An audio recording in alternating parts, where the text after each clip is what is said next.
Welcome to the 7th episode of Pallikudam Connect India, where we tell you stories about some interesting and outstanding people we meet during the course of our regular activities. India is no longer a poor country. It is the fifth largest in terms of gross domestic product and third in terms of the number of PhDs produced. No longer can we be blamed for not being innovative. But what lies behind these hard facts and figures? What kind of research are we doing? Most of the PhDs start their work by looking at existing literature and gaps in literature. They don't look at the society and look at the problems which are unsolved and need to be solved. They start by looking at literature existing, and now there are more and more journals to publish. Is our research addressing the pain points of the common man? If I talk about a very picturesome Rajasthan desert, okay, so many times you kind of end up with a beautiful scenery of a desert with ladies having water cans on their head, and they manage to balance 7 tumblers one on top of another, and colorful clothes, colorful background, everything is beautiful, okay. And that is, kind of the picture which comes, for example, for us when we talk about, let us say, a beautiful Rajasthan. But somebody pointed out to me, look, why the hell does it not occur to anyone, all these engineers, that why the hell should that lady carry 7 tumblers of this thing on her head and walk all the way in a hot summer sun in a desert? Okay, what is the beauty in it? It's rather a tragedy that you're creating a beauty in it. Okay, so I think so that's important. Okay, so our kind of experience, the need for innovation should also be rooted in our pain points. Okay, What is wrong with teaching in schools and colleges? How can scientific temperament and foundation of research be laid in schools itself? The 2 startups that I have done was part of my college journey starting 2017. Early on in college, I was much ahead of my entire batch. The reason was because we started, I generally come from IT sector. So we started very early in our schools. We used to code and stuff.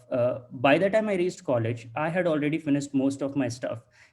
Coding was very easy for me. The institutions that were teaching us, the teachers that were teaching us were much behind, what I knew. So definitely there's a gap between the education that our students need and the education that is provided to us. Education, we talk about 21st century skills, right? The 4 C's, which all of us know: collaboration, creativity, and all that, communication.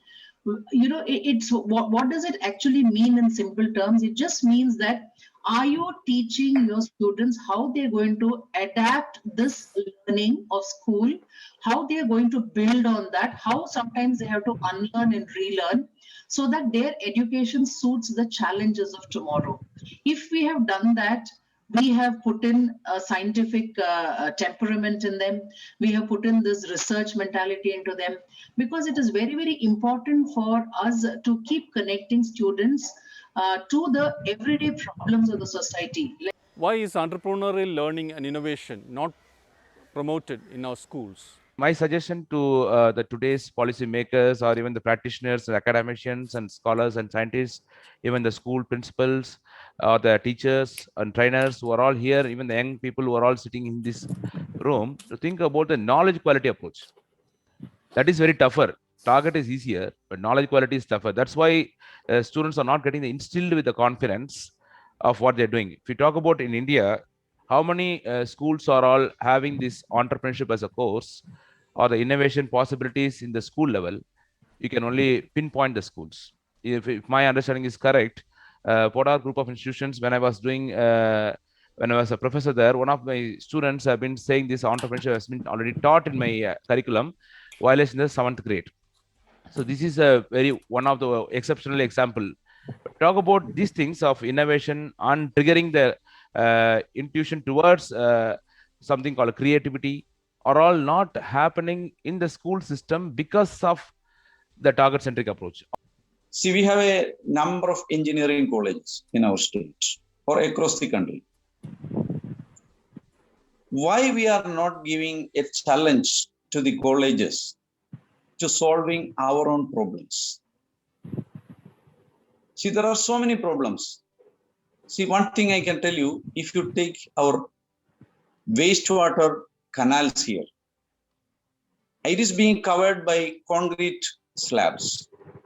I have seen many times there are people working on that, and we are spending a lot on removing the lids, cleaning the canals, and again putting it back.